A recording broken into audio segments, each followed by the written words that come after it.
وہ سامنے والی دیوار کو دیکھتے کہہ رہی تھی۔ جیتا جاگتا بندہ تمہارے سامنے ہوگا اور تم تصویر دیکھو گی۔ وہ مسکرایا۔ دیوار سے پشت ٹکائے وہ اس کے روبرو تھی، ہتھیلی دیوار پر جمائے وہ اسے دیکھ رہا تھا۔ ہر وقت تو آپ میرے سامنے نہیں ہوں گے نا، جب آپ دیر سے گھر لوٹیں گے تو میں یہاں بالکنی میں کھڑی آپ کا انتظار کروں گی۔ اس کی شرٹ کے بٹن سے کھیلتے وہ آنے والے وقت کا نقشہ بیان کر رہی تھی۔ میں نے کہا تھا نا تم بہت فلمی ہو، آ جاؤ اس کمرے میں، پھر فلم دیکھنے پر پابندی لگاؤں گا، شہیر ہنستے ہوئے کہہ رہا تھا۔ جیسی بھی ہوں لیکن آپ سے بہت پیار کرتی ہوں، وہ جذبات کا اظہار کر رہی تھی۔ اس کی نظریں شہیر کی آنکھوں میں گڑی تھیں، اس کی آنکھوں میں شہیر کو محبت اور چاہت کا ٹھاٹھے مارتا سمندر نظر آیا۔ خاموشی جانے کتنی طویل ہوتی۔ ملازم کی آمد پر وہ لاؤنج کی طرف چلنے لگے جہاں پرتکلف میز ان کا منتظر تھا۔ شانزے نے شہیر کی پشت کو بھرپور نظروں سے دیکھا۔ شہیر کی صورت میں اسے من پسند جیون ساتھی مل رہا تھا، اسے اپنے نصیب پر ٹوٹ کر پیار آیا۔ سارم عباس عروش سے پیار کرتا تھا، بے انتہا۔ عروش کی پریشانی اس سے مخفی نہ تھی، وہ عروش کے لیے فکر مند تھا۔ مال والا شخص کون تھا؟ ایسی کیا بات تھی جسے کرنے کے لیے اس نے مہلت لی تھی؟ وہ تو ہر بات بلا جھجک کرتی تھی۔ ٹی وی چل رہا تھا، وہ صبح کے لیے کپڑے استری کر رہا تھا۔ یونیورسٹی کے بعد وہ اکیڈمی میں گریجویشن کو فنانس پڑھاتا تھا۔ وہ والدین کی اکلوتی اولاد تھا۔ مجھے کہہ دیتے، میں کر دیتی استری۔ ہنا اس کے کمرے میں آئیں تو استری کرتے دیکھ کر کہنے لگیں، سارا دن تو لگی رہتی ہیں آپ، اب میں بھی آپ کو تنگ کروں اچھی بات تو نہیں ہوگی۔ وہ بہت خیال رکھنے والا انسان تھا۔ تمہیں لیکچررشپ ملے تو میں عروش کو بیاہ لاؤں، ماشاءاللہ بہت اچھی بچی ہے، جنت بنا دے گی گھر کو۔ ہنا عروش کے واری صدقے ہونے لگیں۔ سارم دیکھنا یہ اپنی عروش تو نہیں؟ ہنا کی نظر اسکرین پر پڑی تو انہوں نے بوکھلا کر سارم کو آواز دی۔ مال والی نیوز چل رہی تھی۔ سارم نے استری چھوڑ کر اسکرین کی طرف دیکھا۔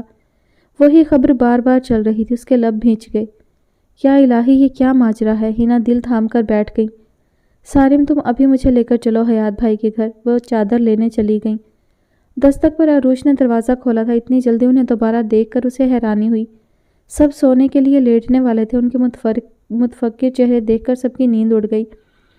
ہنا نے ٹی وی کھولنے کا کہا، سب نے نیوز دیکھی۔ فوٹیج دیکھ کر عروش کا چہرہ لٹھے کی طرح سفید ہو گیا۔ اسے تو خبر ہی نہ تھی کہ اس کے جانے کے بعد آدرش نے کیا حرکت کی ہے۔ ثانیہ بیگم کی چیخ نکل گئی۔ سارم کی نظریں عروش پر تھیں جس کے آنسو بہنے لگے تھے۔ اس نے بڑی صاف ستھری زندگی گزاری تھی۔ سارم کے علاوہ اس نے کسی مرد سے زیادہ بات چیت نہیں کی تھی، اور اب میڈیا سر عام اس کا نام آدرش علی خان سے جوڑ رہا تھا، اس کی صورت دکھا رہا تھا۔ اس سے پہلے کہ کوئی اس سے کچھ پوچھتا، اس نے پوری سچائی سے بتا دیا کہ وہ اسے کب سے تنگ کر رہا ہے۔ تمہیں کسی کو بتانا تو چاہیے تھا نہ جانو، یہ کوئی عام بندہ تھوڑا ہی ہے۔ اف اب کیا کریں گے؟ ثانیہ متفکر سی بول رہی تھی۔ باقی سب میں کچھ بولنے کی ہمت نہ تھی۔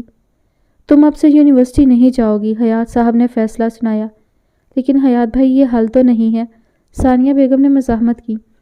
مجھے اپنی بچی پر اعتبار ہے، میں نہیں چاہتا کل کو پھر کوئی تماشا بنائے۔ یہ خبیث آدمی ایسے لوگوں سے الجھنا کیچڑ میں پتھر مارنے کے مترادف ہے۔ حیات صاحب پرسوچ انداز میں گویا تھے۔ شکیلہ بیگم کو چپ سی لگ گئی تھی۔ ثانیہ اور ہنا انہیں سمجھانے کے لیے اندر لے گئیں۔ حیات صاحب پہلے ہی جا چکے تھے۔ ماحول میں افسردگی چھا گئی تھی۔ اتنا کچھ ہوتا رہا اور تم نے مجھے بتایا تک نہیں، سارم نے گلہ کیا۔ صحن میں وہ دونوں رہ گئے تھے۔ وہ خاموشی سے آنسو بہا رہی تھی۔ میں اس بے غیرت کو، سارم پلیز آپ کچھ نہیں کریں گے، آپ کو میری قسم۔ عروش ہاتھ جوڑے التجا کر رہی تھی۔ سارم سنجیدہ چہرہ لیے اسے دیکھ رہا تھا۔ عروش اس کے لیے کیا تھی یہ وہ خود بھی نہیں جانتی تھی۔ شہیر کی شانزے کے لیے کیا اہمیت تھی وہ بہت اچھی طرح جان گیا تھا۔ شانزے کی دیوانگی کو اس نے بہت قریب سے دیکھا تھا۔ 15 دن کے بعد مما اور ڈیڈ کو حج کی ادائیگی کے لیے روانہ ہونا تھا۔ ان دونوں کی خواہش تھی کہ واپسی کے بعد کی کوئی ڈیٹ رکھ لیں، مگر اگلے 3 ماہ نوروز علی خان غیر ملکی دوروں میں بزی تھے۔ بالآخر طے پایا کہ سادگی سے نکاح اور رخصتی ہو جائے گی۔ مما ڈیڈ کے واپس آنے پر نوروز علی خان گرینڈ ریسیپشن دیں گے۔ اتنی جلدی؟ آدرش کے شور کرنے پر نوروز اڑے رہے گے یہ شانزے نے طے کیا تھا، کیونکہ مما ڈیڈ کے آنے کے بعد شہیر کو مزید ٹریننگ کے لیے جانا تھا۔ 1 ہفتے میں تیاری کرتے وقت کا پتہ بھی نہ چلا۔ نوروز علی خان کی اکلوتی بیٹی کی شادی پر میڈیا نے کوریج بھی کی۔ سر آپ سیاست سے تعلق رکھتے ہیں، اکلوتی بیٹی کی رخصتی اتنی سادگی سے کر رہے ہیں؟ مائیوں مہندی کوئی اسراف نہیں؟ رپورٹر نے سوال کیا۔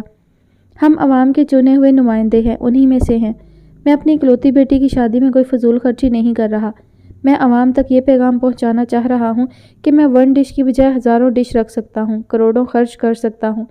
مگر میرے دل میں ان بیٹیوں کا درد ہے جو جہیز جیسی لعنت نہ ہونے پر گھروں میں بیٹھی بوڑھی ہو رہی ہیں۔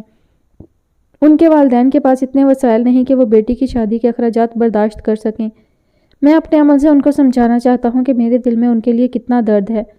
نوروز کے اس طرح بولنے سے لوگ اش اش کر رہے تھے۔ ڈیڈ، اس سپیچ سے آئندہ کئی سالوں کے لیے آپ نے اپنی کرسی پھر پکی کر لی ہے، آدرش نے سراہا۔ وہ مسکرائے۔ شکر ہے تم نے سمجھداری کی بات کی، ورنہ سادگی کے تم ہی مخالف تھے۔ اب آپ کی پالیسی سمجھنے لگا ہوں۔ شہیر کا انتخاب بھی آپ نے کسی پلاننگ کے لیے کیا ہوگا۔ صحیح اندازہ لگایا، عقل مند ہو رہے ہو۔ وہ ہنسے اور مہمانوں کی طرف مڑ گئے۔ نوروز علی خان نے دنیا دکھاوے کو بھلے سادگی سے شادی کی تھی، مگر بیٹی کے نام ہزاروں کے نال کا بنگلہ، فارم ہاؤس اور کروڑوں کی جولری کی تھی۔ انہیں اپنے نام کی لاج رکھنا تھی۔ عروج پر سب کو آنکھ بند کر کے یقین تھا۔ بند کمرے میں گفت و شنید کا معاملہ طے پایا تو دروازہ کھلا۔ ہنا نے اشارے سے انہیں اندر آنے کو کہا۔ عروج کو بے جان ٹانگوں سے کھڑا ہونے میں دشواری ہوئی تو ریان نے آگے بڑھ کر اسے اٹھنے میں مدد دی۔ وہ اس کی ناتواں بازوؤں کے حصار میں کھڑی ممنونیت سے اسے دیکھ رہی تھی۔ ریان بہت سنجیدہ لگ رہا تھا۔ بیٹا، ہمیں تم پر رتی برابر شک نہیں ہے، لیکن جو کچھ ہوا پورا ہوا۔ اس معاملے کے دبنے تک ہم سب نے طے کیا ہے کہ تم ثانیہ اور ریان کے ساتھ کچھ مہینوں کے لیے اسلام آباد شفٹ ہو جاؤ۔ وقت کی گرد اس قصے پر پڑ جائے تو ہم تمہیں واپس بلا لیں گے اور جلد ہی سارم کے ساتھ رخصت کر دیں گے، حیات صاحب نے انہیں بتایا۔ ماموں یوں ڈر کر عروج کو بھاگنے کی کیا ضرورت ہے؟ سارم کو اعتراض ہوا۔ بیٹا، تم جوان ہو، تمہارا خون گرم ہے، ٹھنڈے دل سے سوچو۔ جوش کے بجائے ہوش کے ناخن لوگے تو ہمارا فیصلہ درست لگے گا۔ حیات صاحب کے سمجھانے پر سارم چپ ہو گیا۔ صبح جب پڑوسن شکیلہ سے کل کی نیوز کے متعلق استفسار کرنے چلی آئیں تو سارم کو معاملے کی حساسیت کا اندازہ ہوا۔ شکیلہ بیگم نے نفی میں جواب دیا تھا۔ ہاں، میں بھی خرم کے ابا کو یہی کہہ رہی تھی کہ لڑکی عروج سے مشابہت رکھتی ہے۔ عروج تو بہت سیدھی سادی بچی ہے، اللہ بچائے آج کی لڑکیوں کے منہ میں گز بھر کی زبان ہے۔ کیا ضرورت ہے بے غیرتوں کے منہ لگنے کی؟ کوئی عام بندہ تھوڑی ہے جو اپنا تماشا بننے پر چپ بیٹھ جائے گا۔ مجھے تو اس بچی کی فکر ہو رہی ہے۔ پڑوسن تقریر کر کے چلی گئی تھی۔ شکیلہ بیگم رونے لگی۔ عروج مجرم بنی کھڑی تھی، سب خاموش تھے، کسی نے کچھ نہیں کہا تھا۔ وقت و حالات کی نزاکت سے ہر کوئی واقف تھا۔ عروج کی آنکھ سے ایک بوند آنسو کا گرا۔ تعلیم مکمل نہ کر پانے کا دکھ گہرا تھا۔ سارم تینوں کے لیے ٹکٹ لے آیا تھا۔ ٹکٹ رات کی تھی، سب نے سوچ سمجھ کر احتیاط برتی تھی۔ اپنے تئیں وہ اس سفر کو خفیہ رکھنا چاہ رہے تھے، گو کہ آدرش علی خان نے کوئی دھمکی نہیں دی تھی، مگر وہ بہت ڈرے ہوئے تھے۔ ایئرپورٹ جانے کے لیے سارم ٹیکسی لے آیا تھا۔ وہ خود انہیں ایئرپورٹ چھوڑنے جانا چاہتا تھا، مگر سب نے منع کر دیا تھا۔ سب مکمل احتیاط برت رہے تھے اس سفر کو روٹین کا رکھنے میں۔ تم خود کو اکیلا نہ سمجھنا، میں تو چاہتا تھا تم یہیں رہو اور ہم حالات کا مقابلہ کریں، مگر بڑوں کے فیصلے کے خلاف نہیں جا سکتے۔ ہنا عروج کا سامان پیک کر رہی تھی۔ سارم عروج کی دل گرفتگی پر ڈھارس دے رہا تھا۔ عروج کچھ نہ کرنے پر بھی گلٹی محسوس کر رہی تھی۔ حیات اور شکیلہ کل سے جس طرح ہر کھٹکے پر چونک رہے تھے، یہ دیکھ کر عروج بے حد دکھی تھی۔ ٹینشن نہ لو، انشاءاللہ ہم سب جلد اسلام آباد آئیں گے اور اللہ نے چاہا تو تمہارا اور سارم کا نکاح بھی ہو جائے گا۔ ہنا وقت رخصت گلے لگاتے اسے سمجھا رہی تھی۔ سب سے مل کر وہ ٹیکسی میں بیٹھ کے ٹیکسی ایئرپورٹ کا سفر کرنے لگی۔ زندگی نئی ڈگر پر دوڑ رہی تھی۔ دلہن بنی شان سے بے حد خوش تھی۔ جو کچھ اس نے چاہا وہ پا لیا تھا۔ بیٹا، کسی شے کی ضرورت تو نہیں؟ حسین ترین شانزے کو محبت بھری نظروں سے دیکھتے مما پوچھ رہی تھی۔ اس نے سر نفی میں ہلایا۔ تم ایزی ہو کے بیٹھ جاؤ، تھک گئی ہوگی، ہدایت دے کر وہ چلی گئی تھی۔ شہیر اور آنے والے وقت کے احساس سے وہ خود میں سمٹی جا رہی تھی۔ رشتہ طے ہونے کے بعد شہیر کا شوخ شرارتی روپ اس کے سامنے آیا تھا۔ وہ اسے مزید اسیر کر گیا تھا۔ وہ کمرے میں آ چکا تھا۔ دلہن بنی شان سے اس کی منتظر تھی۔ اس کے مقابل بیٹھ کر وہ بغور اس کا ہوش روبہ حسن دیکھ رہا تھا۔ واقعی سب درست کہہ رہے تھے، تم تو بہت حسین لگ رہی ہو۔ شان سے شرمیلی مسکان سجائے اسے دیکھ رہی تھی۔ وائٹ شیروانی میں وہ بھی بہت ہینڈسم لگ رہا تھا۔ کم تو آپ بھی نہیں لگ رہے۔ یہ تو آپ کا حسن کرم ہے جو میں آپ کے مقابل بیٹھا ہوں، ورنہ میں نے کبھی خوابوں میں بھی نہیں سوچا تھا کہ شانزے نوروز علی میری ہمسفر بنے گی۔ شانزے کی مسرت اس کے انگ انگ سے ہویدا تھی۔ اس کے لیے تو آپ کو مجھے کریڈٹ دینا چاہیے کہ میں نے ناممکن کو ممکن بنایا۔ وہ داد کی منتظر تھی۔ بے شک اس میں کوئی شک نہیں، کوئی گنجائش نہیں شک کی۔ داد بھی دوں گا، فی الحال تو یہ رہی تمہاری رونمائی۔ شہیر کا جملہ مکمل ہونے کے بعد تھپڑ کی گونج سے کمرے کے در و دیوار کانپ اٹھے۔ شانزے بھاری بھرکم لہنگے سوٹ میں بائیں طرف لڑک گئی تھی۔ سنسناتے دماغ کے ساتھ گال پر ہاتھ رکھے وہ سیدھی ہوئی۔ زمانے بھر کی حیرت اس کی آنکھوں میں آ گئی تھی۔ کیا، کیوں جیسے لفظ چکر کھانے لگے۔ پسند آئی رونمائی؟ استہزائیہ انداز لیے وہ پوچھ رہا تھا۔ شہیر، اس کے لبوں سے بمشکل نکلا تھا، آنسو آنکھوں سے بہنے لگے تھے۔ وہ جسے کبھی پھولوں کی چھڑی سے کسی نے نہیں مارا تھا، زندگی کے سب سے اہم لمحے میں اسے بھرپور تھپڑ رونمائی کی صورت ملا تھا۔ تم داد کی منتظر تھی نا؟ تمہیں ساری زندگی اسی طرح داد دوں گا۔ تم نے کیا سمجھ کر میری طرف پیش قدمی کی تھی؟ میں تمہارے باپ کی جاگیر کا حصہ تھا جو تم نے اپنے باپ سے میری فرمائش کی اور انہوں نے باخوشی مجھے تمہیں دان کر دیا۔ تمہیں میں سکھاؤں گا کہ کسی کو زبردستی یرغمال بنا کر اپنی خواہش پوری نہیں کی جا سکتی۔ میں ایک ایک لمحے کا تم سے خراج لوں گا۔ آج کے بعد سے تم نے میری مرضی کے بغیر سانس بھی لینے کی کوشش کی تو میں ایک لمحے کی دیری کیے بغیر تمہیں آزاد کر دوں گا۔ تمہارے باپ بھائی جیسے شیطان صفت سیاسی بندے کو میں جوتے کی نوک پر رکھتا ہوں۔ اگر میرے لفظوں کا یقین نہ ہو تو ابھی انہیں کال کر کے اس رونمائی کے متعلق بتا دو۔ روز اول والا شہیر سفیان اس کے مد مقابل تھا۔ اس کے لفظوں اور آنکھوں سے نکلتی نفرت کی شعاؤں سے شان سے جھلسی جا رہی تھی۔ پھر آپ کا وہ پیار بھرا روپ، وہ کیا تھا؟ اگر آپ کی انا پر چوٹ لگی تھی تو آپ انکار کر دیتے۔ اس پر حیرتوں کے پہاڑ ٹوٹ گئے تھے۔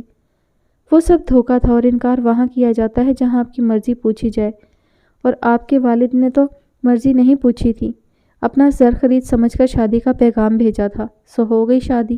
انجوائے کرو اس لائف کو جسے تم نے خود اپنے لیے چنا ہے، اور اب ہٹو بیڈ سے، مجھے سونا ہے۔ تم نیچے سو سکتی ہو۔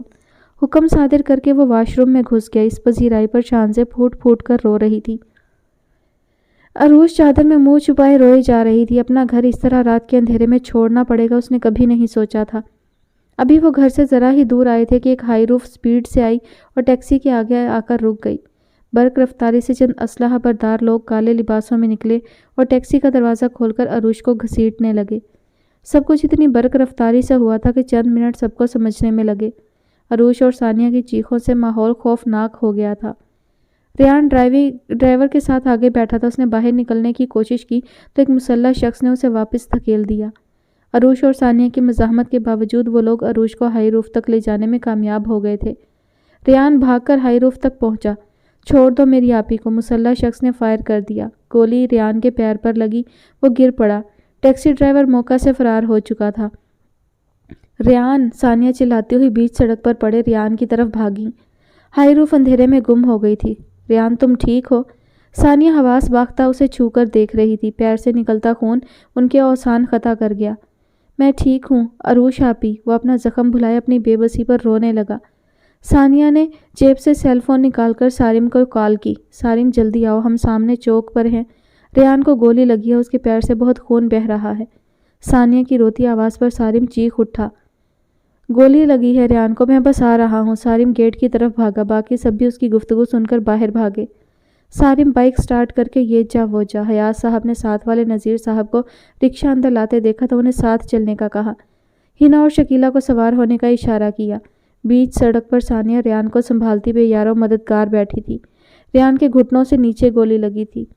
سارم، جلدی کرو۔ ثانیہ کو اس کی صورت دیکھ کر حوصلہ ہوا۔ سارم نے ٹیکسی میں ریان کو ڈالا۔ باقی سب کا رخ بھی ہاسپٹل کی جانب تھا۔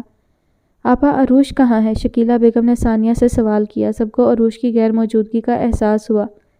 پتہ نہیں کہاں سے آئے تھے وہ لوگ، عروج کو ساتھ لے گئے۔ ریان نے مزاحمت کی تو شکیلہ بیگم دل پکڑ کر گرنے لگی۔ ہنا نے انہیں سنبھالا۔ آنٹی، کون لوگ تھے؟ پیچھا کیوں کر رہے تھے؟ سارم غصے سے پاگل ہو گیا۔ پتہ نہیں بیٹا، میں بہت چوکنی بیٹھی تھی، جانے اچانک کہاں سے آگے کسی کے گارڈز لگ رہے تھے، سب کے ایک جیسے کپڑے تھے۔ ثانیہ تفصیل بتا رہی تھی۔ یقیناً اسی کتے کی حرکت ہوگی۔ سارم مٹھی بھینچتا پھنکارتا باہر کی طرف لپکا۔ حیات، پکڑو اسے۔ ہنا کی چیخ سے پہلے حیات صاحب اسے پکڑ چکے تھے۔ کہاں جا رہے ہو؟ ثانیہ نے سارم کو مضبوطی سے پکڑ لیا۔ شکیلہ بیگم منہ پر ہاتھ رکھے اپنی چیخوں کا گلا گھونٹ رہی تھی۔ ہنا ان کے ساتھ لگی آنسو بہا رہی تھی۔ آدرش کی طرف اس نے پلان بتایا۔ کوئی ثبوت ہے تمہارے پاس؟ وہ اپنے گھر بیٹھا ہوگا اتنا کچھ کر کے۔ تم میری اکلوتی اولاد ہو، میں تمہاری بھیٹ نہیں چڑھا سکتی۔ ہنا کے بیان پر سب کے آنسوؤں میں روانی آ گئی تھی۔ فضا میں سسکیاں گونج رہی تھی۔ شانزے کی سسکیاں کمرے میں گونجتی رہی تھی، پھر نہ جانے وہ کب سو گئی۔ شہیر کی آنکھ کھلی تو شانزے اسے کارپیٹ پر سکڑی سمٹی ہوئی سوئی نظر آئی۔ اس پر ایک نظر ڈال کر وہ واش روم چلا گیا۔ دروازہ دھماکے سے بند ہوا تھا۔ شانزے کی آنکھ کھل گئی۔ غالباً ایسا جان بوجھ کر کیا گیا تھا تاکہ وہ جاگ جائے۔ شانزے کو بازو اور کمر میں نیچے سونے کے باعث درد محسوس ہو رہا تھا۔ امپورٹڈ بیڈ پر سونے والی کو زندگی میں پہلی بار نیچے سونے کا تجربہ ہوا تھا۔ وہ اٹھ بیٹھی، تولیے سے منہ صاف کرتا شہیر کمرے میں آیا اور قداور آئینے کے آگے کھڑا ہو گیا۔ وہ اس کی چوڑی پشت کو دیکھتی رہی۔ 2 منٹ میں تیار ہو جاؤ، مما ڈیڈ ناشتے پر انتظار کر رہے ہوں گے۔ آج ان کی روانگی ہے، سارا وقت تم نے ان کے ساتھ گزارنا ہے اور ان کے سامنے خود کو خوش پوز کرنا ہے، وہ ہدایت دے رہا تھا۔ شانزے خاموشی سے واش روم کی طرف بڑھ گئی۔ فریش ہو کر واپس آئی تو وہ چینج کر کے بال بنا رہا تھا۔ سامنے ڈریسنگ روم ہے، سامنے موجود پردے کی طرف اشارہ کر کے کہا۔ شانزے نے آگے بڑھ کر پردہ ہٹایا اور اندر داخل ہو گئی۔ خاصا بڑا کمرہ تھا۔ دیوار کے چاروں طرف دیوار کی الماریاں بنی ہوئی تھیں۔ سامنے بلیک کلر کا سوٹ ہینگ کیا ہوا تھا، ساتھ ہی میچنگ چیزیں رکھی ہوئی تھیں۔ غالباً اسے ہینگ کیا سوٹ ہی پہننا تھا، تبھی سوٹ باہر تھا۔ وہ چینج کر کے آئی تو شہیر کف لنکس لگا رہا تھا۔ شانزے خاموشی سے مرر کے آگے بیٹھ گئی۔ دائیں گال پر انگلیوں کے نشان واضح تھے۔ گال پر ہاتھ پھیرتے اس نے لیکوڈ فاؤنڈیشن کی تلاش میں نظر دوڑائی۔ وہ میک اپ بہت کم کرتی تھی، مگر اس نشان کے لیے اس نے لائٹ سا میک اپ کیا۔ بلشر اچھی طرح اپلائی کیا تو نشانات کم ہو گئے۔ مطمئن ہو کر اس نے لپ گلاس لگایا، جیولری پہنی، بالوں کو اچھی طرح برش کر کے کھڑی ہو گئی۔ دوپٹہ سر پر لوں؟ وہ بیڈ پر بیٹھا اس کی ساری کارگزاری دیکھ رہا تھا جب وہ اس کے سامنے سجی سنوری کھڑی پوچھ رہی تھی۔ تم جیسی ہو ویسی رہو، زیادہ ستی ساوتری بننے کا ناٹک نہ کرو۔ جوتے پہنتا وہ اٹھ کھڑا ہوا۔ شانزے نے میچنگ سینڈل لی اور اس کی تقلید کرتی کمرے سے نکلی۔ شہیر نے اس کا ہاتھ تھام لیا۔ شانزے نے اس حرکت پر گردن موڑ کر دیکھا۔ وہ بے تاثر چہرے کے ساتھ سیڑھیاں طے کر رہا تھا۔ مما ڈیڈ ناشتے کی میز پر بیٹھے تھے۔ السلام علیکم۔ شہیر کی تقلید میں اس نے بھی سلام کیا۔ والسلام، خوش رہو دونوں، اللہ نظر بد سے بچائے۔ مما نے مسکراتے ہوئے شہیر کے ہاتھ میں اس کے ہاتھ کو دیکھا تھا۔ شانزے کو شہیر کی حرکت سمجھ آ گئی۔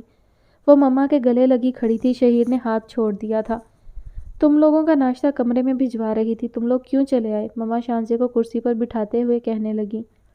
شانزے کی خواہش تھی ساتھ ناشتہ کرنے کی، کیونکہ رات تو آپ لوگوں کی فلائٹ ہے، یہ زیادہ سے زیادہ وقت آپ لوگوں کے ساتھ گزارنا چاہ رہی ہے۔ شہیر حشاش بشاش چہرے کے ساتھ شانزے کو نظروں کی گرفت میں لیے کہہ رہا تھا۔ کیا لوگی بیٹا؟ ڈیڈ بھی ناشتے کا پوچھنے لگے۔ آپ لوگ پریشان نہ ہو، میں خود لے لوں گی۔ شانزے نے کارن فلیکس باؤل میں نکالتے ہوئے انہیں مہمان نوازی سے روکا۔ خوشگوار ماحول میں ناشتہ ہوا۔ ناشتے سے فارغ ہو کر مما بچی کچی پیکنگ کرنے لگی تو شانزے ان کا ہاتھ بٹانے لگی۔ ڈیڈ مما کے دوست احباب ملنے کے لیے آنے لگے تو شانزے اچھی میزبان کی طرح خوش اخلاقی سے مل کر ان کے لیے چائے ناشتے کا انتظام کروانے لگی۔ چپ چاپ اتنی اچھی بہو لے آئی اور ہمیں بلایا تک نہیں، مما کی سہیلی ان سے گلہ کر رہی تھی۔ بس بہت سادگی سے سب کچھ ہوا، لوٹ آنے کے بعد انشاءاللہ بہت گرینڈ ریسیپشن دوں گی۔ مما نے شانزے کو اپنے ساتھ بیٹھنے کا اشارہ کیا۔ وہ ملازم سے چائے سرو کروا رہی تھی۔ ملازم ہیں بیٹا، تم کیوں ہلکان ہو رہی ہو، تھک جاؤ گی۔ مما نے شانزے کو ساتھ لگا لیا۔ فاطمہ بجو نظر نہیں آ رہی۔ مہمان جا چکے تھے جب شانزے کو دھیان آیا۔ 2 دن سے اس کی طبیعت ٹھیک نہیں ہے، رات بھی بہت تیز بخار تھا۔ یوں بھی وہ بہت تنہائی پسند ہے، بہت کم گھلتی ملتی ہے۔ مما نے تفصیل گوش گزار کی۔ میری غیر موجودگی میں تم اس کا دھیان رکھنا، کھانے پینے کے معاملے میں بھی بہت لاپرواہ ہے۔ مما شانزے کو ذمہ داری سونپ رہی تھی۔ آپ بالکل فکر نہ کریں گھر کی، اب میں آ گئی ہوں نا، بچوں کو بھی دیکھ لوں گی، شانزے نے ذمہ دار بہو کی طرح کہا۔ مما نے مسکراتے ہوئے اسے گلے لگا لیا۔ بہت اچھی ہے میری بچی، ورنہ یقین کرو میں حقیقتاً بہت ڈر گئی تھی جب شہیر نے کہا تھا وہ تم سے شادی کرنا چاہتا ہے۔ تم اتنے بڑے باپ کی بیٹی، تمہارا امیج کچھ پازیٹیو نہیں تھا، لیکن اب ماشاءاللہ تم بہت اچھی ہو۔ مما نے سچائی سے ساری بات کہی تو شانزے بھی مسکرا دی۔ آپ کا ڈر بچا تھا، میں حقیقتاً ویسی ہی تھی جیسا آپ سوچ رہی تھی، لیکن یہ بھی بہت بڑی سچائی ہے کہ شہیر کو دیکھنے کے بعد مجھ میں بہت تبدیلی آ گئی ہے۔ میں خود کو آپ لوگوں کے سانچے میں ڈھالنا چاہتی ہوں، کبھی کوئی بھول چوک ہو جائے تو مجھے بیٹی کی طرح سمجھائیے گا۔ شانزے مما کا ہاتھ تھا، میں بہت محبت سے یہ سب کہہ رہی تھی، اس کا ظاہر و باطن ایک تھا۔ بڑی سچائی سے اس نے خود ایکسکیوز کیا تھا۔ مما نہال ہو گئیں۔ اللہ تمہیں ہر غم و آفت سے بچائے رکھے، تم چاند کی طرح میرے گھر میں سدا چمکو۔ اس کے مہندی سے سجے ہاتھوں کو چومتے مما کی آنکھ نم ہو گئی۔ میں صبح سے نوٹ کر رہا ہوں، ساس بہو جھپی پہ جھپی ڈال رہی ہیں، بات بات پر۔ شہیر بھی چلا آیا تھا۔ شانزے سیدھی ہو گئی۔ تمہیں کیوں جلن ہونے لگی؟ میری بہو کا بہت خیال رکھنا، اگر اسے ذرا بھی تکلیف ہوئی تو میں تمہیں چھوڑوں گی نہیں۔ مما کی وارننگ پر شہیر نے گہری نظروں سے شانزے کو دیکھا کہ شاید اس نے کچھ بتایا ہو۔ وہ اس کی نظروں سے خائف ہو کر اپنے ہاتھوں کو دیکھنے لگی۔ بہو کو آئے 24 گھنٹے نہیں ہوئے اور آپ نے پارٹی بدل لی۔ شہیر مسکراتے ہوئے ان کے سامنے بیٹھ گیا۔ ملازم لنچ کے لیے بلانے آیا تھا۔ شہیر نے آج چھٹی کی تھی۔ چاروں نے ساتھ لنچ کیا۔ مما فاطمہ کے کمرے میں موجود کھانا خود لے کر گئیں، مگر وہ سو رہی تھی۔ شانزے نے بعد میں کھانا کھلا دینے کی ذمہ داری لے لی تھی، جس پر مما مطمئن ہو گئی تھیں۔ میں بچوں کے لیے چکن دلیا بنا دیتی ہوں، اٹھیں گی تو کھلا دوں گی۔ آپ آرام کریں، آپ سفر پر جانے سے پہلے تھک جائیں گی۔ شانزے نے انہیں آرام کا مشورہ دیتے ہوئے کہا تو وہ دعا دیتی آرام کرنے چلی گئیں۔ بی بی جی صاحب کے کچھ دوست آئے ہیں، چائے کے ساتھ کیا دوں؟ کک برتن سمیٹتے پوچھ رہا تھا۔ تم چائے تیار کرو، میں آتی ہوں کچن میں، دلیا بھی بناؤں گی۔ مزید مہمان آئیں گے تو بیکری سے کچھ چیزیں منگواؤں گی۔ باہر کے کام کون کرتا ہے؟ وہ اٹھتے ہوئے ملازم سے پوچھ رہی تھی۔ شہیر بغور اس کا انداز ملاحظہ کر رہا تھا۔ بغیر کسی شور و ہنگامے کے وہ یوں صبح سے گھر کے کام میں لگی ہوئی تھی جیسے کوئی سلیقہ مند مڈل کلاس لڑکی سالوں سے سسرال کی خدمت کرتی آ رہی ہو۔ شہیر نادانستہ طور پر صبح سے منتظر تھا کہ وہ اپنے ساتھ ہونے والی زیادتی پر کب اس سے باز پرس کرتی ہے، شور کر کے اپنی مظلومیت کا ڈھنڈورا پیٹتی ہے، مگر ایسا کچھ نہ ہوا۔ وہ بھی اٹھ کر اپنے کمرے میں آ گیا۔ کمرے کی صفائی ہو جانے کے بعد بھی سانسوں میں اتر جانے والی مہک در و دیوار سے آ رہی تھی، ایسی مہک جیسی دلہن کے وجود سے آتی ہے۔ ڈریسنگ پر اس کی رات کی جیولری، بیڈ کے نیچے پڑی سلیپر احساس دلا رہا تھا کہ اس کمرے میں کسی اور کا راج ہونے لگا ہے۔ نفی میں سر جھٹک کر اس نے منہ پر تکیہ رکھ لیا۔ عروج کے منہ پر کپڑا ٹھونس دیا گیا تھا جس سے اس کی آواز گلے میں گھٹ کر رہ گئی تھی۔ کلائی سختی سے بندھی ہوئی تھی۔ شہر سے دور بیابان جگہ میں گاڑی رکی تھی۔ اسے ایک کمرے میں لا کر اس کی کلائی کھولے بغیر کپڑا منہ سے نکال کر اس پر احسان کیا گیا تھا۔ اس کے ساتھ کیا حادثہ ہو چکا تھا وہ جان کر کانپ رہی تھی۔ کالے لباس والے خوفناک کرخت چہرے والے لال انگارہ آنکھوں سے دیکھتے اس کی جان نکال گئے تھے۔ اسے کچھ سمجھ آ رہا تھا۔ آدرش علی خان اندر داخل ہوا۔ عروج کی روح فنا ہونے لگی۔ اسے لانے والے کمرے سے جا چکے تھے، اب صرف وہ دونوں تھے۔ تمہیں کیا لگا تھا مجھے ذلیل کر کے تم آرام سے منہ چھپا کر بیٹھ جاؤ گی اور میں تمہیں معاف کر دوں گا؟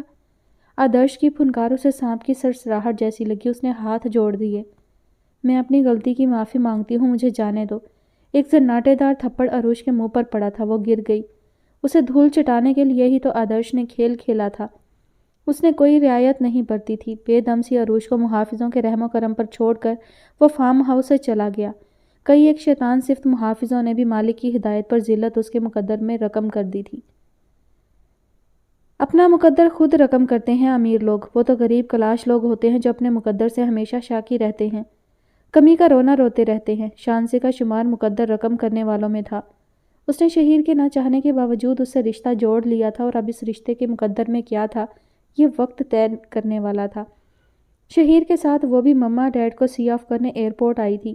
ہمارے لیے بہت ساری دعا کیجیے گا، وہ مما سے لگی ہوئی کہہ رہی تھی۔ ضرور میں دعا کروں گی، اللہ میرے بچوں کو سدا خوش رکھے۔ ایک دوسرے کے ساتھ، مما کے ادھورے جملے کو شانزے نے بہت جذب سے مکمل کیا تھا۔ شہیر نے ایک نظر اسے دیکھا، وہ اسے ہی دیکھ رہی تھی۔ جانے کیسا جنون تھا شانزے کی آنکھوں میں۔ شہیر نے نظریں پھیر لی۔ واپسی میں گاڑی میں خاموشی تھی۔ صبح سے دونوں کو تنہائی نہیں ملی تھی۔ دانستہ نادانستہ بھی شہیر نے بات کرنے کی کوشش نہیں کی تھی، نہ شانزے نے اسے موقع دیا تھا۔ حقیقتاً اسے شانزے کی خاموشی پر بہت حیرت ہو رہی تھی۔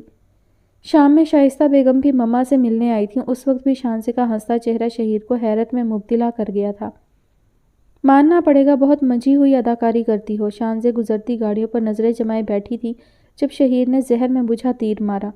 وہ نہ سمجھی کے عالم میں گردن موڑ کر اسے دیکھنے لگی۔ تم نے کسی کو اپنے ساتھ ہونے والے ظلم کی کہانی نہیں سنائی؟ استہزائیہ مسکراہٹ سجا کر کہا۔ شانزے نے گہری نظروں سے اسے دیکھا۔ میاں بیوی ایک دوسرے کا لباس ہیں اور میں اپنا لباس ادھیڑ کر لوگوں کے سامنے خود کو برہنہ کرنے کی قائل نہیں۔ اوہ! شہیر نے اسکرین سے نظر ہٹا کر بظاہر داد دینے والی نظروں سے دیکھا، مگر اس سے جھلکتا استہزاء شانزے کو آگ بگولا نہ کر سکا۔ آپ نے بھلے سبق سکھانے کے لیے مجھ سے شادی کی ہے، اگر میں یہ کہوں کہ میں خود سبق سیکھنا چاہتی ہوں تو؟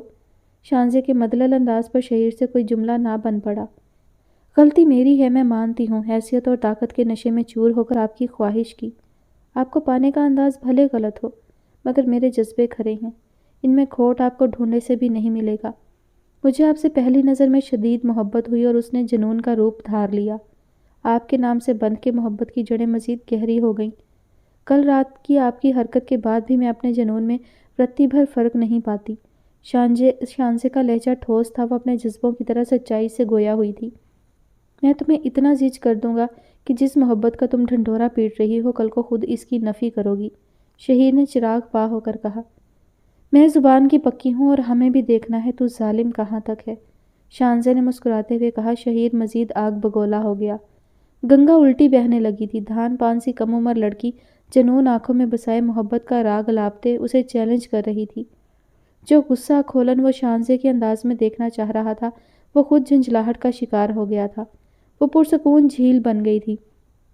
گھر آ کر وہ کچن کی طرف پڑ گئی تھی۔ سوپ اور دودھ کا گلاس لے کر فاطمہ کے کمرے میں آئی تو شہیر بھی موجود تھا۔ وہ دونوں باتیں کر رہے تھے۔ لاؤ میں کھلاؤں گا، شہیر نے ٹرے اس کے ہاتھ سے لے لی۔ شانزے بھی وہیں بیٹھ گئی۔ فاطمہ انکاری تھی۔ شہیر باتوں میں لگا کر کھلا رہا تھا۔ شانزے کے لیے بہت خوشگوار لمحہ تھا۔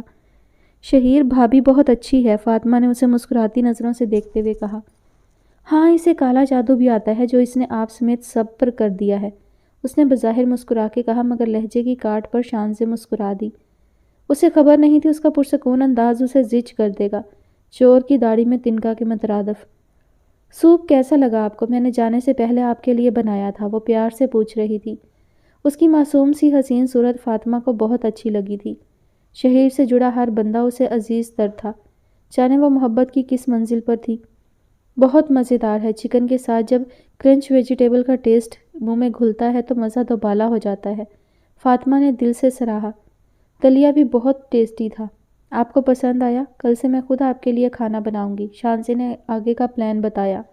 شہیر لمبی سانس بھر کے رہ گیا۔ حقیقتاً وہ غصہ دبا رہا تھا۔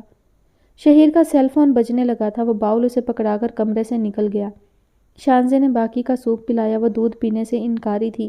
شانزے نے بہلا کر وہ بھی پلا دیا۔ مجھے نیند آ رہی ہے، جماہی لیتے فاطمہ نے کہا تو شانزے گڈ نائٹ کہتی کمرے سے نکل آئی۔ ملازم بھی اپنے کوارٹرز میں جا چکے تھے۔ وہ کچن میں گندے برتن رکھنے آئی تو کک گرین ٹی بنا رہا تھا۔ کس کے لیے بنا رہے ہو؟ شہیر صاحب کے لیے۔ میم آپ یہ نہ کریں، ملازم ہیں کام کے لیے، اشارہ گندے برتن کی طرف تھا۔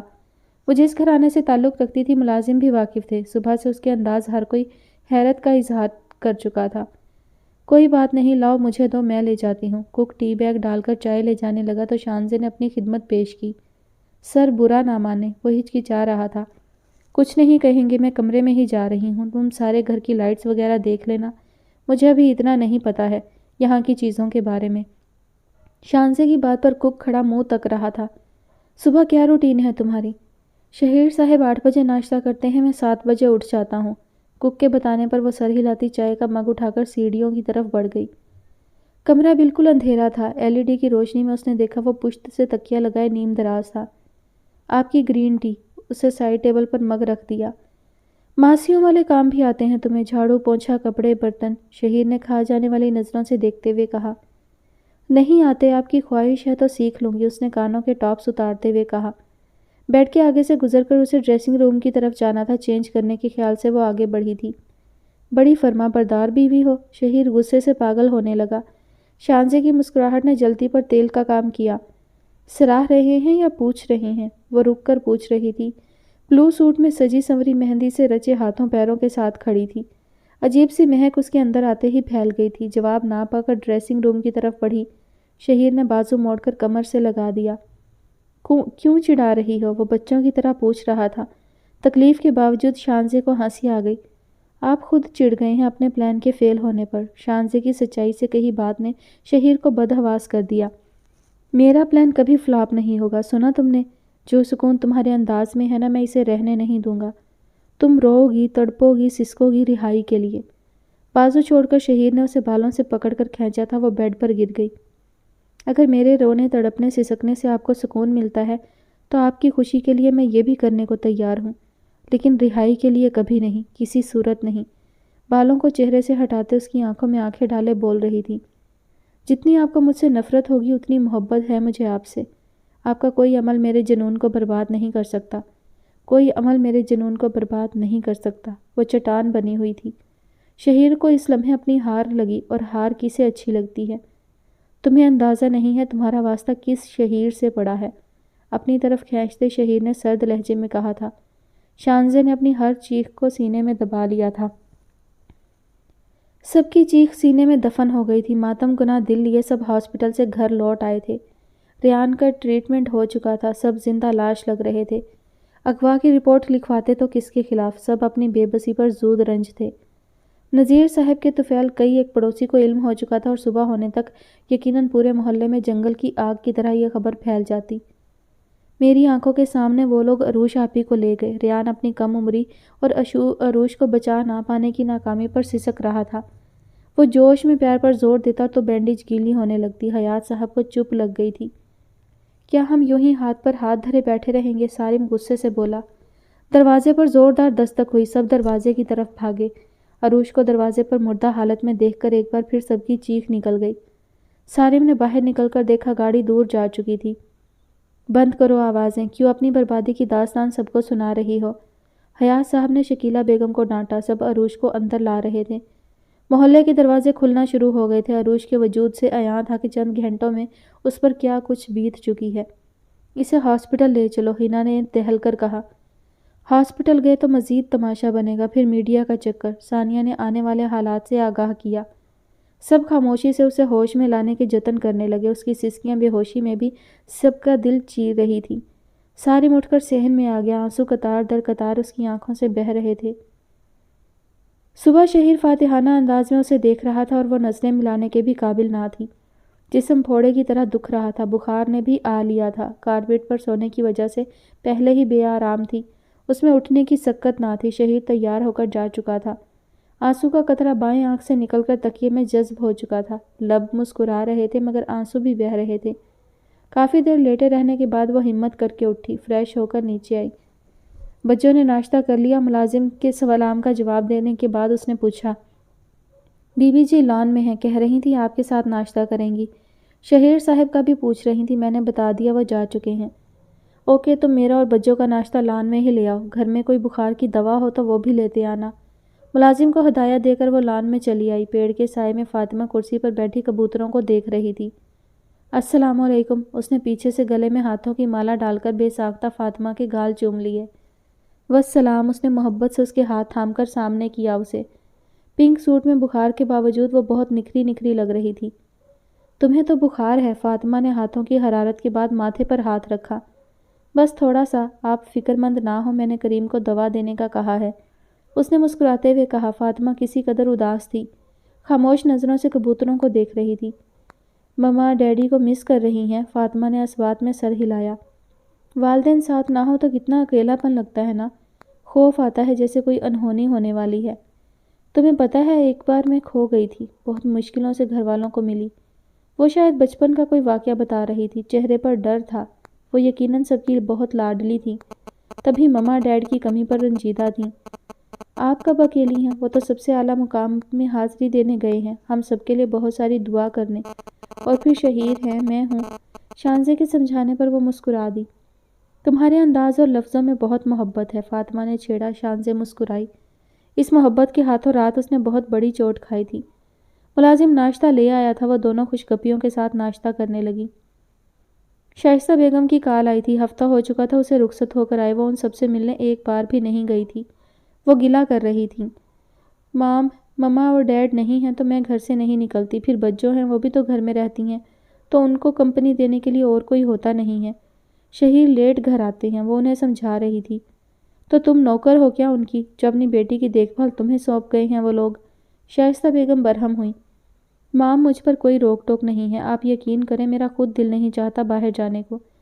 یوں لگ رہا ہے میں کسی پناہ گاہ میں ہوں۔ یہ میرا گھر ہے، ہمارے گھر میں تو ہر وقت ہلچل، سیکیورٹی گارڈ کے جوتوں کی دھمک، نہ پرائیویسی نہ اپناپن، سب مصنوعی لگتا ہے۔ ڈیڈ بھائی اکثر گھر سے دور دوروں پر ہوتے ہیں، آپ کی بھی سوشل ایکٹیویٹیز ہیں۔ ہمارے گھر میں ایک دوسرے کے ساتھ بیٹھنے کا وقت کس کے پاس ہوتا ہے؟ ہر کسی کی الگ دنیا ہے۔ اور کوئی برائی نظر آئی ہو تو وہ بھی کہہ ڈالو۔ شائستہ بیگم برا مان گئی۔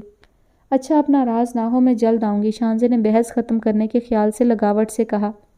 ٹھیک ہے، بھلے تم اپنی منمانی کر لی، لیکن تم یہ نہ بھولو کہ نوروز علی خان کی بیٹی ہو۔ تمہیں کہا بھی تھا کچھ گارڈز اپنے ساتھ لے جاؤ، مگر تم نہیں مانی۔ اب بھی اکیلی کہیں منہ اٹھا کر نہ چلی جانا، ہمارے دوست کم اور دشمن زیادہ ہیں۔ تمہارے ڈیڈ آ جائیں میٹنگ سے، پھر کرتی ہوں تسلی سے تمہارے لیے بات۔ شائستہ بیگم گویا ہوئیں۔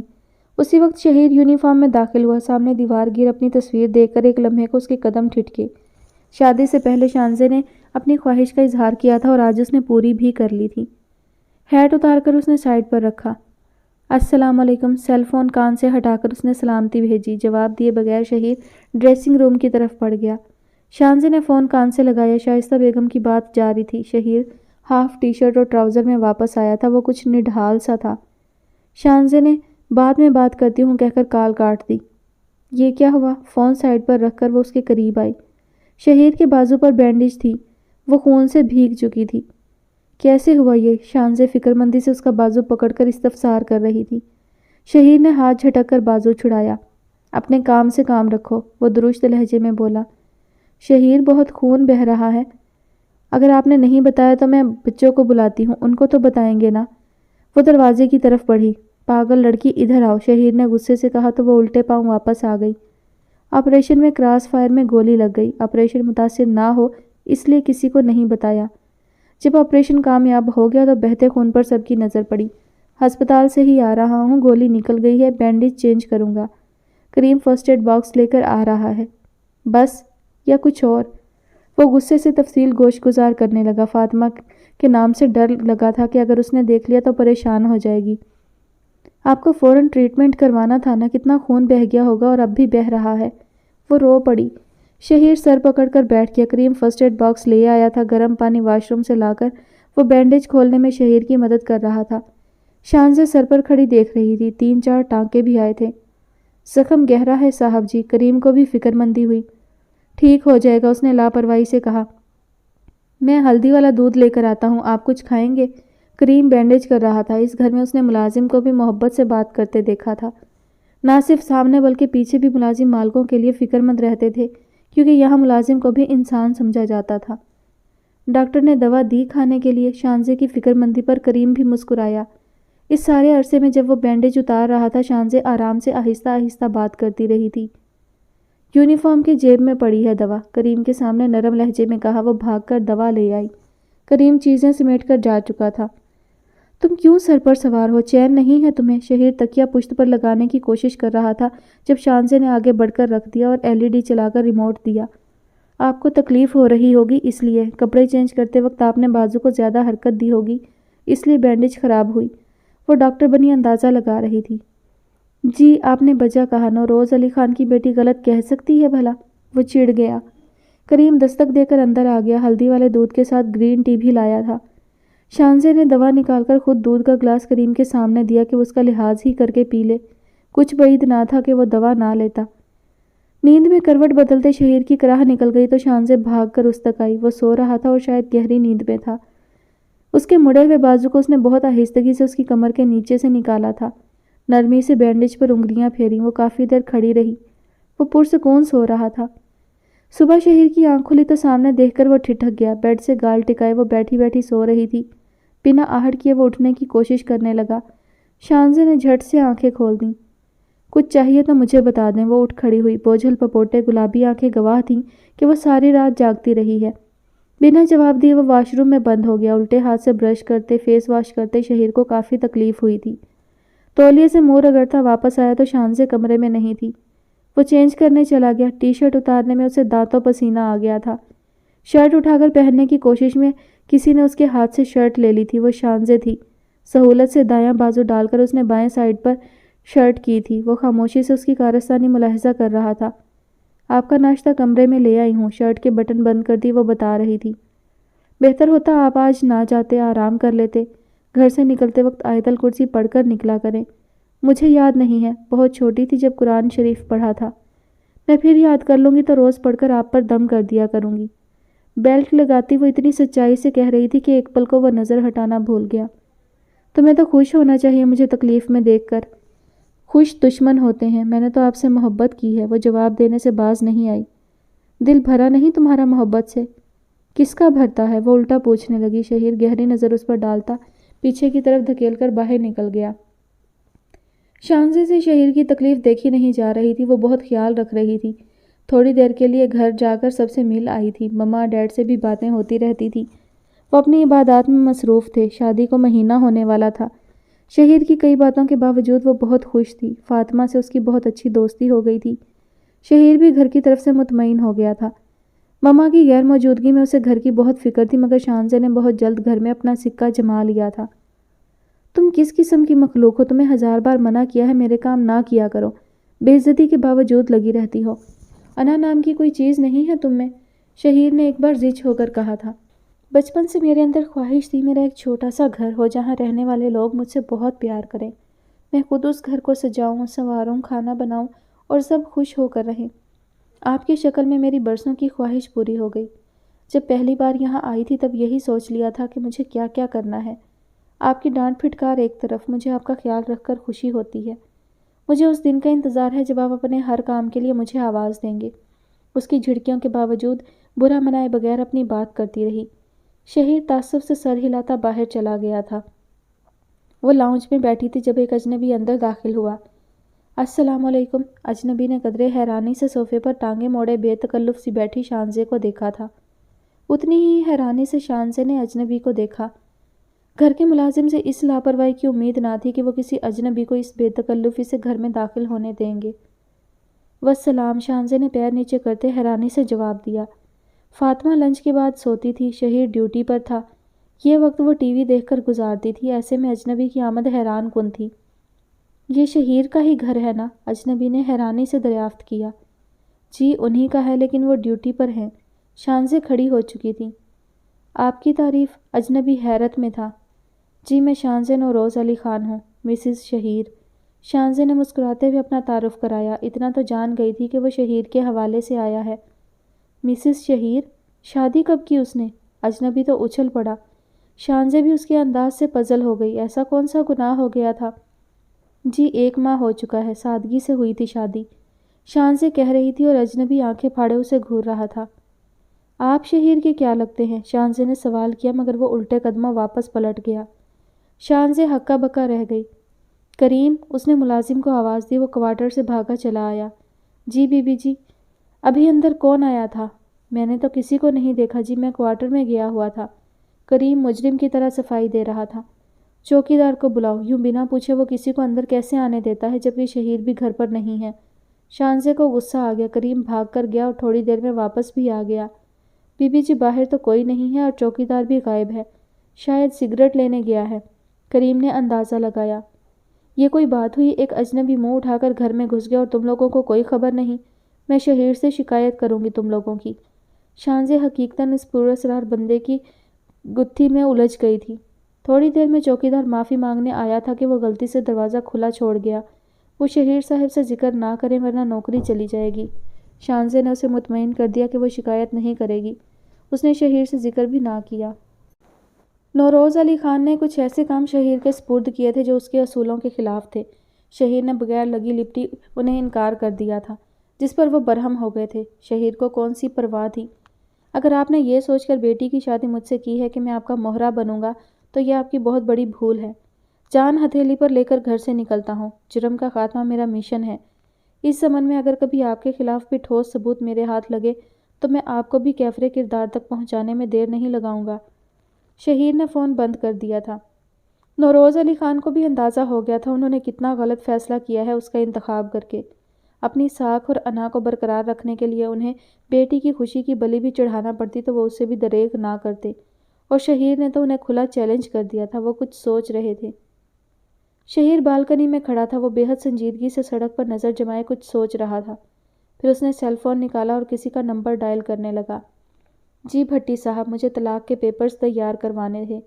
جی اپنے لیے، میں اپنی وائف کی مکمل تفصیلات کل نکاح نامہ کے ساتھ بھیج دوں گا۔ اچانک ہونے والے دھماکے پر اس نے گردن موڑ کر دیکھا۔ جانے کب شانزے اندر آ گئی تھی۔ وہ چائے لے کر آئی تھی اور ساری گفتگو سن کر خود پر قابو نہ رکھ سکی۔ فقط 1 ماہ ہوا تھا ان کی شادی کو اور طلاق؟ شہیر نے فون بند کر دیا تھا۔ کیوں؟ شانزے تیر کی طرح اس تک آئی تھی۔ چائے کے کپوں کا ٹوٹا شیشہ اس کے پیر میں چبھا تھا مگر اسے احساس نہ ہوا۔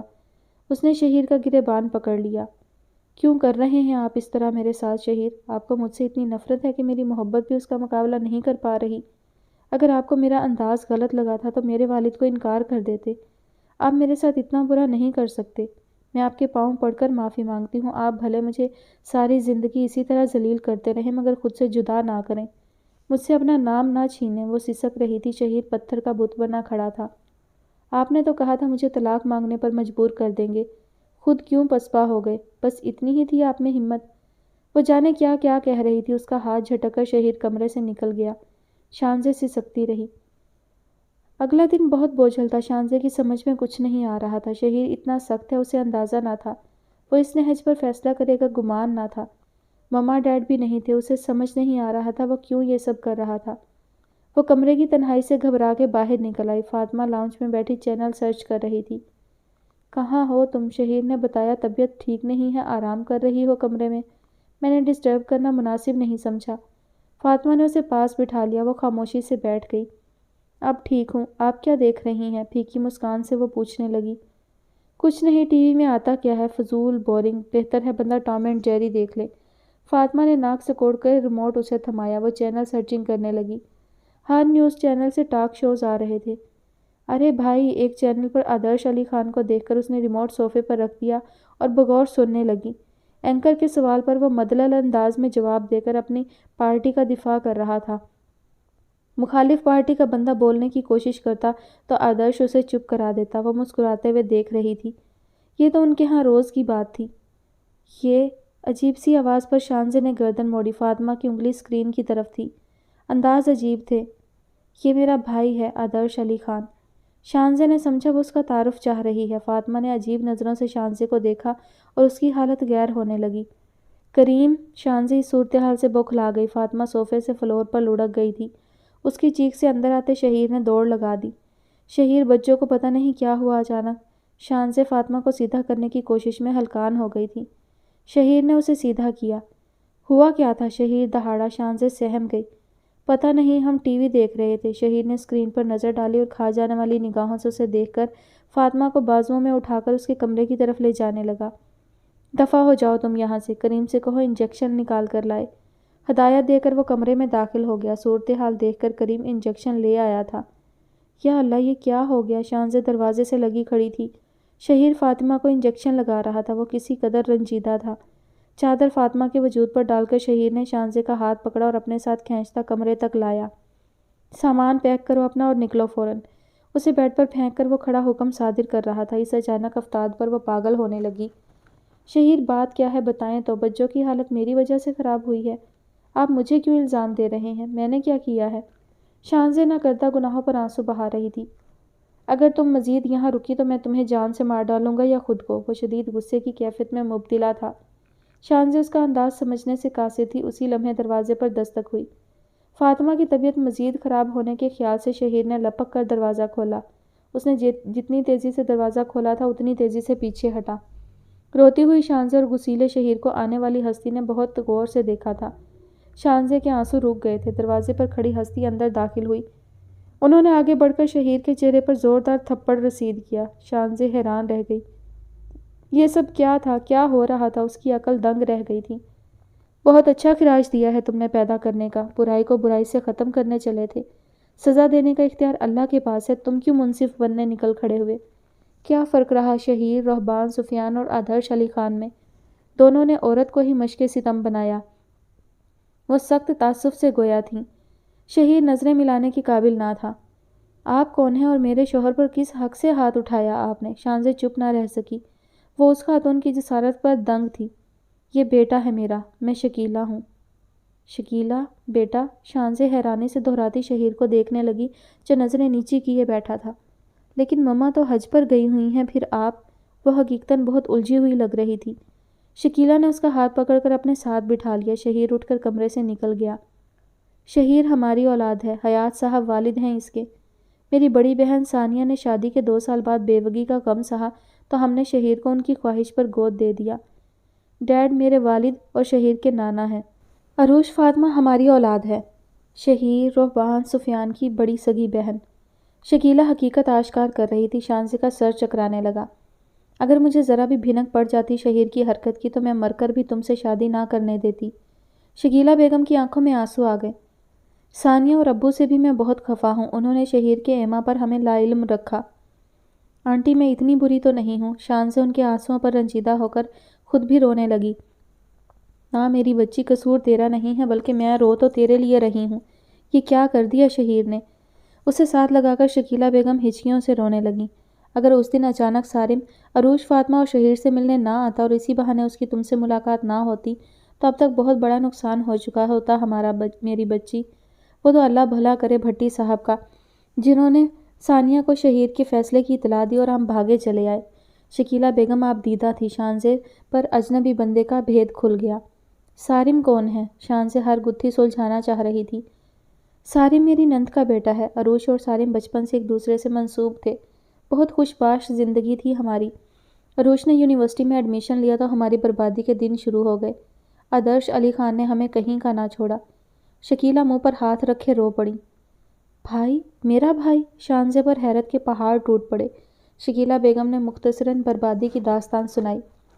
10 سال بیت گئے اس سانحے کو، مگر ہمارے زخم آج بھی ہرے ہیں۔ شانزے کی آنکھوں سے خون بہنے لگا۔ وہ اس جیسی حقیقت سے آگاہ تھی۔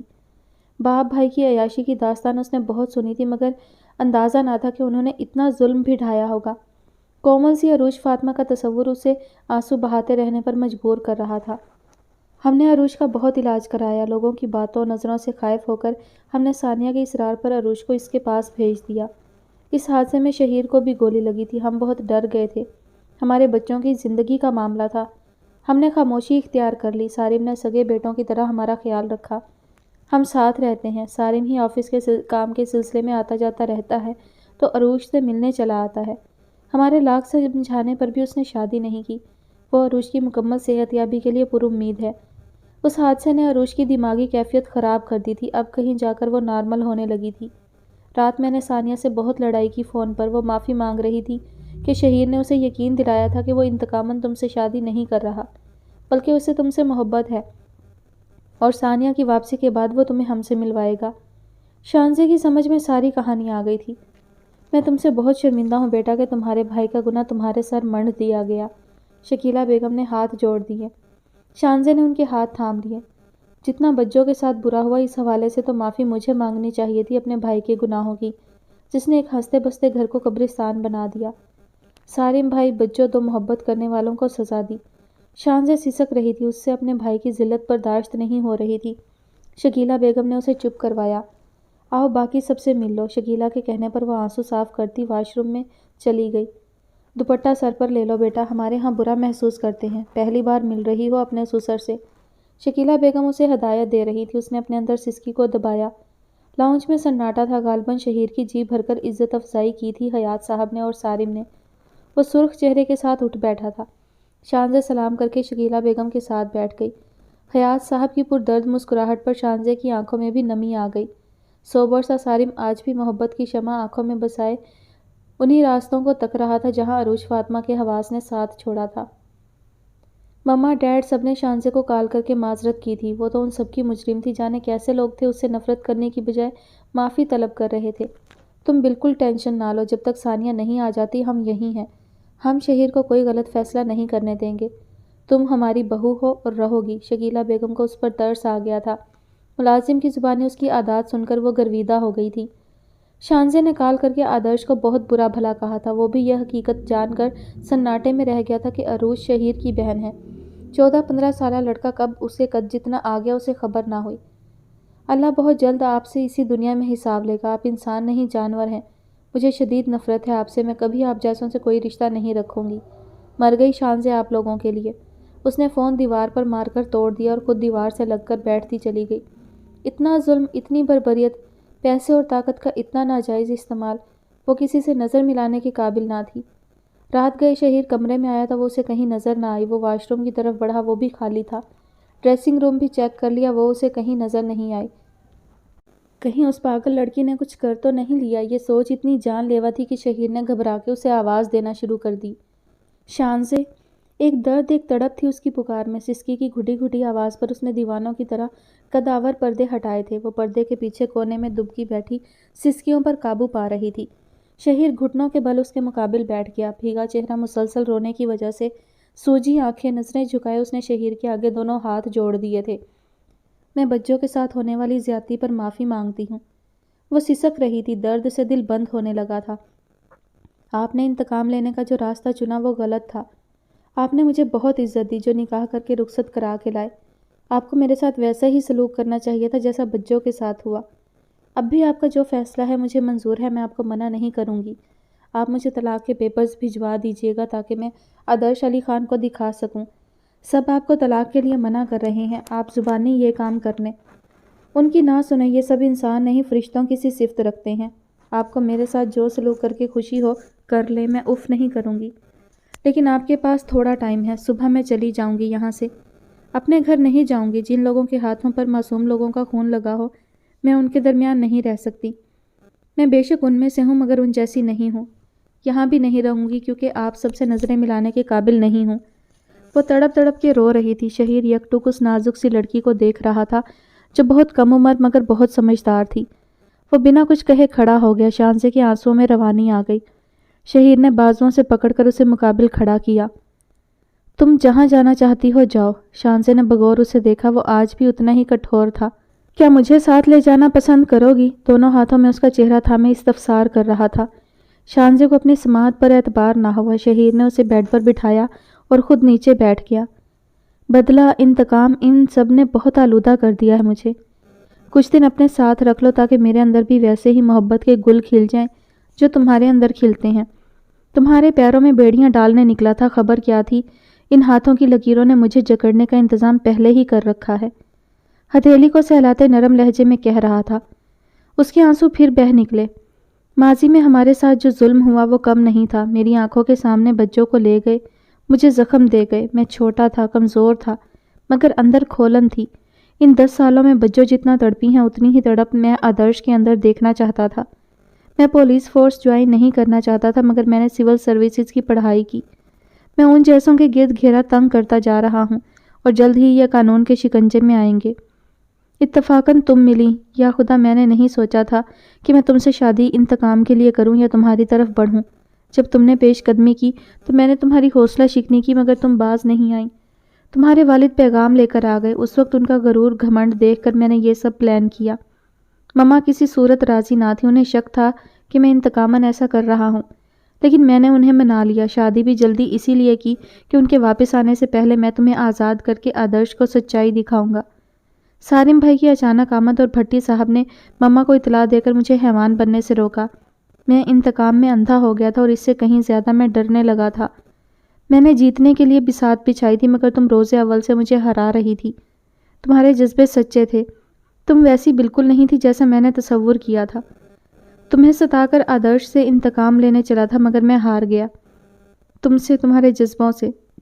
تم میری ہر حرکت، ہر ذلت کو مسکرا کر محبت سمجھ کر جھولی میں سمیٹ رہی تھی۔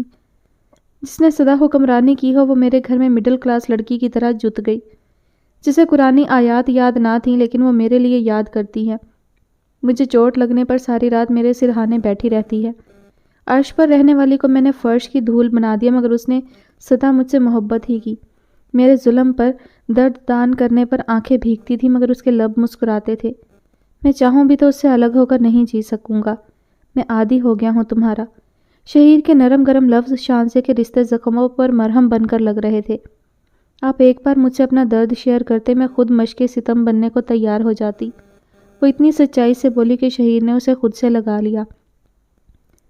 آدرش علی خان شانزے کی کال کے بعد بہت ڈسٹرب ہو گیا تھا۔ عروج فاطمہ اسے بہت اچھی طرح یاد تھی، جس کے مقدر میں ذلت لکھ کر اس نے گارڈز کے رحم و کرم پر چھوڑ دیا تھا کہ وہ بھی فیض یاب ہو لیں۔ اس کے اگلے روز وہ اسٹڈی کے لیے لندن چلا گیا تھا۔ پڑھائی کے بعد واپس آیا تو نوروز کے ساتھ سیاسی کاموں میں حصہ لینے لگا۔ اپنی پسند سے اس نے شادی بھی کی مگر جلد ہی بیوی بھی دل سے اتر گئی اور اس نے طلاق دے دی۔ وہ اپنی رنگینیوں میں کھو کر عروج جیسی جانے کتنی لڑکیوں کو بھول چکا تھا۔ شانزے اس سے بہت چھوٹی اور لاڈلی تھی لیکن یہ کڑوا سچ کہ شہیر نے انتقام کے لیے شانزے سے شادی کی ہے اسے پاگل کر گیا۔ وہ شہیر کے گھر کے نزدیک تھا۔ جوش میں وہ گارڈز کو ساتھ لائے بغیر نکل پڑا تھا۔ اس نے جیپ چلاتے پسٹل چیک کیا جو لوڈڈ تھی۔ ساری گولیاں شہیر کے جسم میں پیوست کرنے کے خیال سے وہ ارد گرد سے غافل ہو گیا تھا۔ اچانک 3 موٹر سائیکل سواروں نے اس کی جیپ کو گھیرے میں لے لیا۔ اس سے پہلے کہ وہ سنبھلتا، بائک پر سوار لڑکوں نے فائرنگ شروع کر دی تھی۔ فضا میں گولیوں کی تڑتڑاہٹ سے ہلچل مچ گئی۔ ان گنت گولیاں آدرش علی خان کے جسم میں داخل ہو چکی تھیں۔ موٹر سائیکل سوار رفو چکر ہو چکے تھے۔ دنیا کو اپنے قدموں تلے روندنے والے آدرش کی جیپ اس کی قبر بن گئی۔ تھوڑی دیر کے بعد یہ خبر بریکنگ نیوز بن گئی۔ شانزے کے قدم بے ساختہ عروش فاطمہ کے کمرے کی طرف بڑھ گئے۔ عروش کو خود سے بھینچے وہ رو پڑی تھی۔ آپ کا مجرم کیفر کردار کو پہنچ گیا۔ عروش ناسمجھی کے عالم میں اسے دیکھتی رہی، پھر شانزے کے آنسو صاف کرنے لگی کہ وہ اس کا بھائی تھا۔ شکیلہ بیگم اور باقی سب کے لیے بھی یہ خبر حیران کن تھی۔ شکیلہ اور حیات صاحب کے سمجھانے پر شہیر شانزے کو لے کر آدرش کی آخری رسومات ادا کرنے گیا تھا۔ حکومت سیاسی رہنماؤں کو سیکیورٹی دینے میں ناکام ہو چکی ہے۔ نوروز علی خان جوان بیٹے کی موت پر ٹوٹ گئے تھے، مگر اپنا غصہ میڈیا کے ذریعے دکھانا نہیں بھولے تھے۔ مما اور ڈیڈ حج کی ادائیگی سے لوٹ آئے تھے۔ عروش کا فائنل چیک اپ کرنے کے بعد ڈاکٹرز مطمئن تھے۔ اپنے مجرم کو انجام تک پہنچتے دیکھ کر وہ اس جنون سے نکل آئی تھی۔ سارم ہینا کو بھی لے آیا تھا۔ گھر مکمل لگنے لگا تھا۔ کمبلوں میں گھس کر مونگ پھلی اور کینو کھاتے سب ایک ساتھ بیٹھے تو سالوں کی باتیں زیر بحث آئیں۔ آنٹی سارم بھائی کو کب دلہا بنا رہی ہیں؟ سب کو کافی سرو کر کے شانزے اپنا مگ لے کر عروش کے پاس آ بیٹھی۔ مسکراتی ہوئی عروش کے لب اس سوال پر بھینچ گئے تھے۔ انشاءاللہ اسی ہفتے، اب اور دیر نہیں کروں گی، ہینا نے بخوشی کہا تو عروش فاطمہ اٹھ کر کمرے میں چلی گئی۔ ماحول میں ایک بار پھر بوجھل پن اتر آیا۔ سارم بھائی، آپ کی محبت کا امتحان ہے، آپ کو بچوں کا کھویا اعتماد بحال کرنا پڑے گا، شانزے نے اکیلے میں سارم سے کہا تو وہ مسکراتے ہوئے عروش فاطمہ کے کمرے کی طرف بڑھ گیا۔ وہ گھٹنوں میں منہ چھپائے رو رہی تھی۔ عروش، سارم عباس کی پیار بھری پکار پر اس کی سسکی تیز ہو گئی تھی۔ آپ چلے جائیں سارم، میں آپ کے لائق نہیں ہوں، وہ دل گرفتگی سے بول کر پھر رونے لگی۔ جانا ہوتا تو میں اس وقت بھی تو جا سکتا تھا جب تم حواسوں میں نہیں تھی۔ مجھے یقین تھا ایک دن تم مجھے ضرور پہچانو گی۔ سالوں انتظار کے بعد تم مجھے جانے کا کہہ رہی ہو، یہ انعام، یہ صلہ دے رہی ہو میری محبت کا۔ سارم مقابل بیٹھ گیا۔ میں آج بھی انہی راہوں پر کھڑا ہوں جہاں تم نے حواس چھوڑے تھے۔ میں رتی بھر اپنی محبت اور تمہاری عزت پر فرق نہیں آنے دوں گا۔ جس عمر میں لڑکے افیئر چلاتے ہیں، اس عمر میں نے صرف تمہارے ساتھ کے سپنے دیکھے، اور آج بھی تم مجھے تہی دامن جانے کا کہہ رہی ہو۔ سارم عباس محبت کا جہاں آنکھوں میں بسائے اس کی بھیگی پلکوں پر نظریں جمائے ہوئے تھا۔ آپ کو بہت اچھی لڑکی مل جائے گی، عروش نے اسے بہلانا چاہا۔ مجھے تم چاہیے اور کوئی نہیں۔ میں اب تمہیں فورس نہیں کروں گا، لیکن پھر کبھی اپنی شکل بھی نہیں دکھاؤں گا۔